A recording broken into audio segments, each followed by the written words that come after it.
మనం చాలా బిల్డప్ ఇస్తుంటామండి మనుషులం.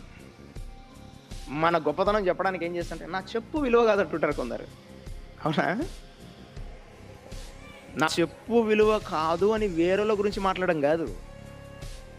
క్రీస్తు వారి చెప్పుల వారు విప్పుటకు ప్రపంచంలో నువ్వు కాడు, చరిత్రలో, వర్తమానంలో, భవిష్యత్తులో ఎవడు లేడు, ఎప్పటికీ రాడు.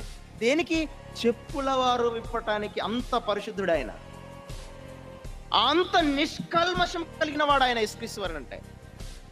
అంత గొప్పవాడు యేసుక్రీస్తు వారు అంటే. అంత గొప్పవాడు.